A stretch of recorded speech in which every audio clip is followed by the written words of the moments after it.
Have you ever blamed someone else for your own mistakes? Pretended everything was fine when it clearly wasn't? Or convinced yourself that something didn't matter, even though deep down, it did? What if I told you your mind might be doing these things to protect you? Every single day, your brain works behind the scenes to shield you from stress, anxiety, guilt, fear, and emotional pain. Psychologists call these unconscious strategies defense mechanisms. They're completely normal. In fact, everyone uses them. But when we rely on them too often, they can quietly distort reality, damage relationships, and prevent us from growing. In this video, you'll discover the most common defense mechanisms, why your brain uses them, and how becoming aware of them can completely change the way you understand yourself and the people around you. Welcome to Inside Your Mind. Before we begin, subscribe to Inside Your Mind for simple, evidence-based videos about psychology, neuroscience, mental health, and human behavior. If you've ever wondered, why do I react this way? Why do people keep making the same mistakes? Or, what is my mind trying to protect me from? Then, you're in the right place. Let's explore the fascinating psychology behind defense mechanisms. This video is for educational purposes only. Defense mechanisms are a normal part of human psychology and should not be used to judge or diagnose yourself or others.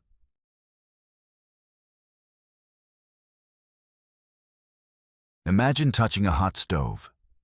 Instantly, your hand pulls away. You don't have to think about it. Your brain protects you automatically. Now imagine something different. Instead of physical pain, you experience emotional pain, rejection, failure, embarrassment, guilt, fear. Your brain has automatic ways of protecting you from those feelings too. Psychologists call these unconscious mental strategies defense mechanisms.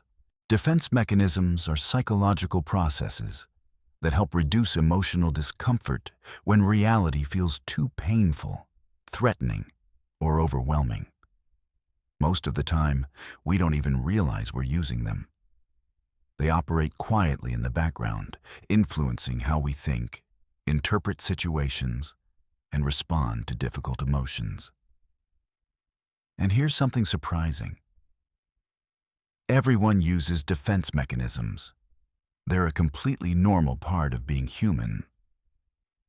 Imagine receiving criticism at work. One person accepts the feedback and learns from it. Another immediately blames a coworker. Someone else convinces themselves the criticism doesn't matter. Another pretends the conversation never happened. Different reactions. But all are attempts to protect the mind from emotional discomfort. Defense mechanisms aren't good or bad. Their purpose is actually helpful. They reduce emotional stress so we can continue functioning during difficult moments. The problem begins when we rely on them too often. If we constantly avoid painful emotions instead of facing them, we may stop growing. We repeat the same mistakes. Relationships become more difficult. And we may never fully understand why we behave the way we do. One of the first psychologists to study defense mechanisms was Sigmund Freud. Later, his daughter, Anna Freud, expanded the theory and described many of the defense mechanisms psychologists still recognize today. Modern psychology has refined these ideas, but one central insight remains. The human mind naturally tries to protect itself from emotional pain. Throughout this video, you'll discover some of the most common defense mechanisms. You may even recognize yourself in a few of them. That's completely normal. The goal isn't to judge yourself, it's to become more aware. Because awareness is where personal growth begins. Once you notice the patterns your mind uses to protect you, you gain something incredibly valuable: the ability to choose a different response. Imagine a doctor tells someone they have a serious medical condition. Instead of asking questions, they simply say, "There must be a mistake." Or imagine a person whose relationship is clearly falling apart. Friends notice it. Family notices it. Even their partner has tried to talk about it. Yet they continue saying, "Everything is fine." This is one of the most common defense mechanisms: denial. Denial is the unconscious refusal to accept a reality that feels too painful, frightening, or overwhelming. It isn't the same as intentionally lying. The person isn't necessarily trying to deceive others. Instead, the mind temporarily blocks or minimizes the truth because accepting it would create intense emotional distress. In many situations, denial can actually be helpful, at least for a short time. Imagine receiving shocking news. The initial feeling of disbelief can give your brain time to slowly process what has happened. Without that temporary protection, the emotional impact might feel unbearable. But when denial lasts too long, it begins to create new problems. Someone may ignore symptoms of a serious illness, stay in an unhealthy relationship, continue harmful habits, or refuse to acknowledge behaviors that are hurting themselves or the people around them. Reality doesn't disappear simply because we refuse to see it. The longer we avoid it, the more difficult it often becomes to face. Denial can appear in surprisingly ordinary situations. A student who insists they don't need to study after repeatedly failing exams. Someone who says, "I can quit any time," despite clear signs of addiction. Or a person who believes, "Nothing is wrong with me," while everyone around them notices they are struggling. These reactions aren't usually acts of stubbornness. They're often the mind's attempt to protect itself from fear, shame, guilt, or emotional pain. The challenge is learning when that protection is no longer helping us. Self-awareness begins by asking difficult questions. What truth am I avoiding? What am I afraid might happen if I accept reality? Sometimes, simply becoming curious about our reactions is enough to weaken denial's grip, because healing rarely begins the moment life becomes easier. It begins the moment we're willing to see things as they truly are. Acceptance may be uncomfortable, but it's also the first step toward real change. Have you ever met someone who constantly accuses other people of doing the very things they seem to do themselves? A person who says, "Everyone is so selfish," while rarely considering anyone else's needs. Or someone who constantly suspects their partner of being unfaithful, even though they are the one struggling with those thoughts or behaviors. This is one of the most fascinating defense mechanisms in psychology. It's called projection. Projection happens when the mind unconsciously attributes its own uncomfortable thoughts, feelings, or impulses to someone else. Instead of recognizing those emotions within ourselves, our brain projects them onto another person. Imagine feeling jealous of a coworker's success. Admitting that jealousy might feel uncomfortable because it conflicts with the image you have of yourself. Instead, your mind may convince you that they are jealous of you. The uncomfortable emotion doesn't disappear. It simply changes direction. Projection often happens because accepting certain thoughts or feelings can threaten our self-image. Feelings like anger, insecurity, envy, guilt, or fear can be difficult to acknowledge. So the unconscious mind protects us by placing those feelings somewhere else. Most people experience projection from time to time.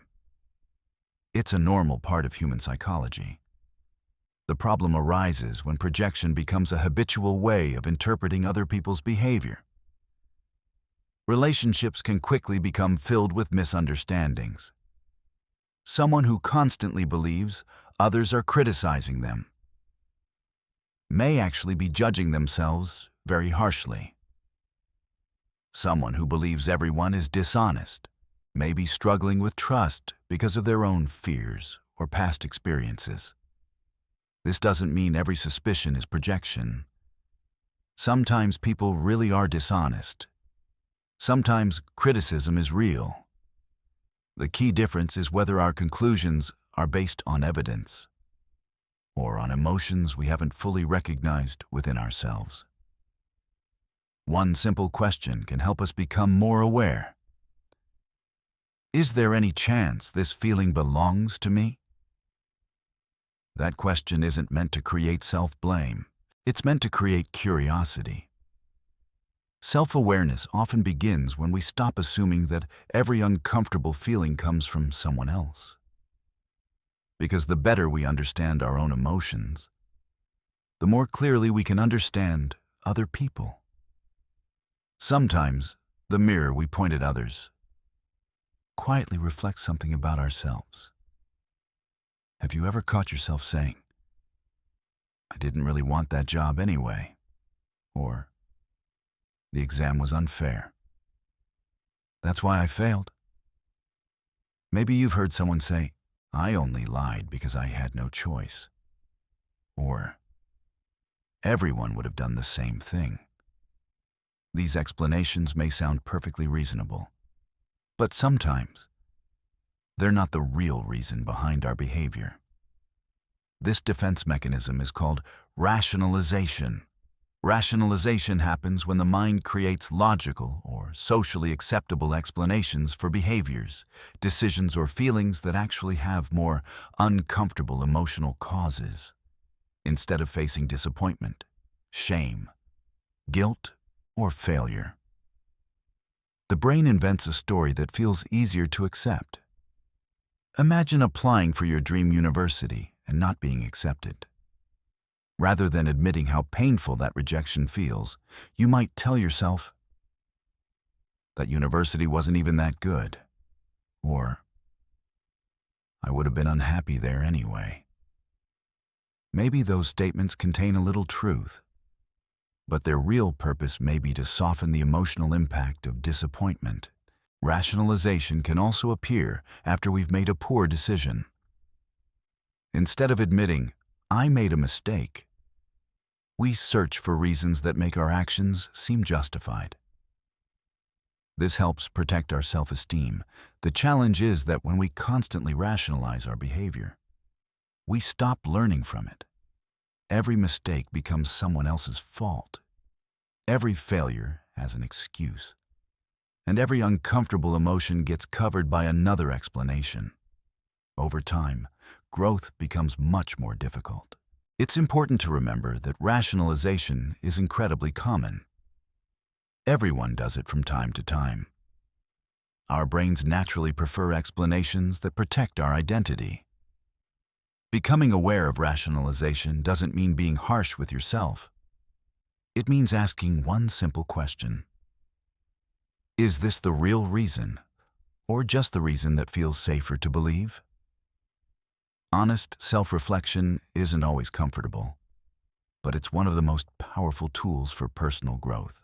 Because when we stop defending our mistakes, we finally give ourselves the opportunity to learn from them. Have you ever noticed that when people feel overwhelmed, they sometimes behave in ways that seem younger than their age? Or perhaps you've experienced something very different. A painful memory that feels strangely distant, as if your mind had quietly locked it away. These are two different defense mechanisms: regression and repression. Although they work in different ways, both are the mind's attempt to protect us from emotional distress. Regression. Let's begin with regression. Regression happens when a person unconsciously returns to behaviors that felt safe during an earlier stage of life. Imagine a child who starts sucking their thumb after the birth of a new sibling. The sudden change feels stressful, so their mind reaches for a behavior that once brought comfort. Adults can experience regression too. Someone overwhelmed at work may suddenly become unusually irritable. Slam doors. Give the silent treatment. Or expect others to solve problems for them. During moments of extreme stress, people may temporarily lose the emotional maturity they normally show. It's important to remember, regression doesn't mean someone is immature all the time. It usually appears during periods of intense emotional pressure. The brain is simply searching for a familiar sense of safety. Repression. Now let's look at repression. Repression works very differently. Instead of changing behavior, the mind pushes painful thoughts, memories, or emotions outside of conscious awareness. Unlike deliberately trying to forget something, repression happens automatically. A person may have little or no awareness that certain memories or emotions are influencing them. For example, someone who experienced a deeply frightening event during childhood may have difficulty remembering many details years later. Even so, their body and emotions may still respond to situations that unconsciously remind them of that experience. Modern psychology recognizes that memory is extremely complex. While people may genuinely have difficulty recalling certain experiences, memories can also change over time and are not always perfectly accurate. That's why mental health professionals approach traumatic memories with great care and avoid making assumptions. Whether through regression or repression, the mind is trying to accomplish the same goal: to reduce emotional pain. But protection is not always the same as healing. Eventually, the emotions we avoid often find other ways to appear. Through anxiety, relationship difficulties, unexplained stress, or emotional reactions that seem much stronger than the situation itself. Healing begins when those hidden emotions can be explored safely. Not all at once, but gradually, with support, understanding, and compassion toward ourselves. Because the mind doesn't hide painful experiences to punish us. It hides them because, at some point, it believed that was the safest way to survive. So far, we've explored defense mechanisms that can distort reality or make emotional growth more difficult. But here's something many people don't realize. Not all defense mechanisms are unhealthy. In fact, some of the healthiest and most emotionally resilient people use defense mechanisms every single day. The difference is how they cope with difficult emotions. Instead of avoiding emotional pain, they transform it into something constructive. Psychologists call these mature defense mechanisms. They don't eliminate stress, but they help us deal with it in healthier ways. Let's look at 3 of the most powerful examples. Humor. The first is humor. Humor doesn't mean laughing at serious problems or pretending they don't exist. Instead, it allows us to acknowledge pain while reducing its emotional intensity. Think about someone who makes a lighthearted joke during a stressful situation. They're not denying reality. They're creating just enough emotional distance to cope without becoming overwhelmed. Healthy humor helps people connect with others, build resilience, and recover from difficult experiences. Sublimation. The second mature defense mechanism is sublimation. Many psychologists consider this one of the healthiest defense mechanisms of all. Sublimation happens when uncomfortable emotions are redirected into something productive. Imagine someone feeling intense anger. Instead of starting an argument, They go for a long run, lift weights, paint, write music, volunteer, or pour that emotional energy into creative work. The emotion isn't ignored, it's transformed. Some of the world's greatest artists, athletes, writers, and entrepreneurs have described using difficult emotions as fuel for meaningful achievements. Altruism. The third healthy defense mechanism is altruism. This involves coping with personal struggles by helping other people. Someone who has overcome grief may support others going through loss. A person recovering from addiction may become a mentor. Someone who experienced bullying may choose to protect children facing similar challenges. Helping others doesn't erase our own pain, but it can give that pain purpose. And purpose is one of the strongest sources of psychological resilience. These mature defense mechanisms all have something in common. They don't run away from difficult emotions. They work with them. Instead of asking, "How can I avoid this feeling?" they ask, "How can I use this feeling in a healthy way?" That's one of the biggest differences between emotional survival and emotional growth. Healthy coping isn't about never experiencing pain. It's about learning how to respond to pain in ways that make us stronger, wiser, and more compassionate.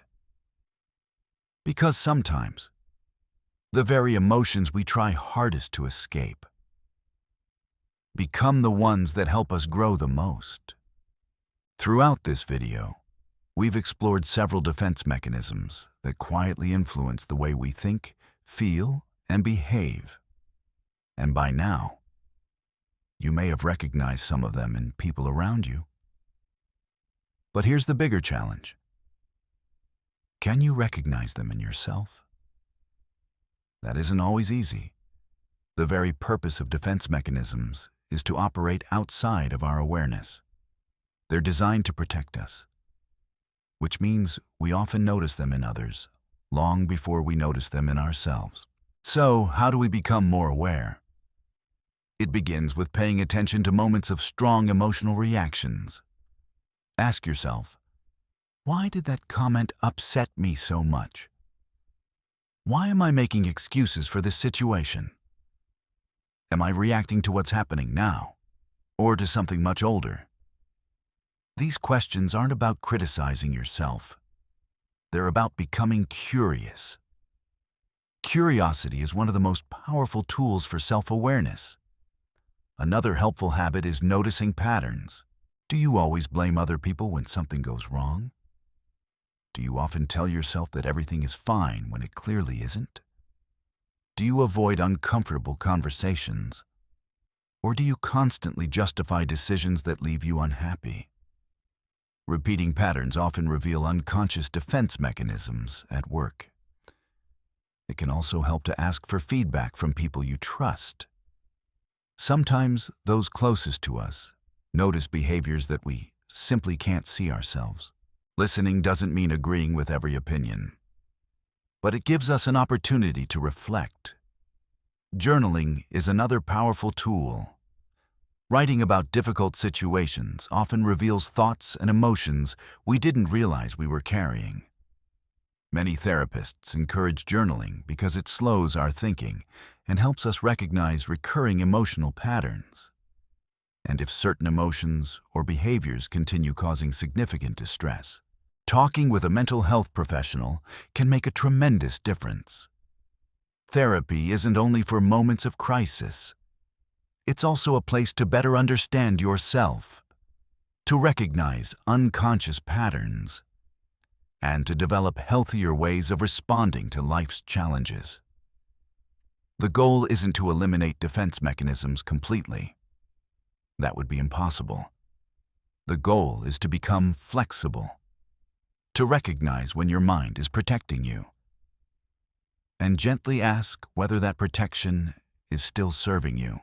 Because every moment of self-awareness gives you something incredibly valuable. A choice. The choice to respond instead of simply reacting. the choice to grow instead of repeating old patterns. And perhaps most importantly, the choice to meet yourself with understanding instead of judgment. Because real psychological growth doesn't begin when you become perfect. It begins the moment you're willing to understand your own mind. Every defense mechanism we've explored today serves one purpose: to protect us from emotional pain. But protection and healing aren't always the same thing. The more you understand how your mind works, the more freedom you have to respond with intention instead of habit. Self-awareness isn't about becoming perfect. It's about becoming more honest, more compassionate, and more intentional in the way you live. If you enjoyed this video, subscribe to Inside Your Mind for more evidence-based videos about psychology, mental health, neuroscience, and human behavior. And tell us in the comments, which defense mechanism surprised you the most? Or which one do you recognize in yourself? Thank you for watching. And until next time, take care of your mind.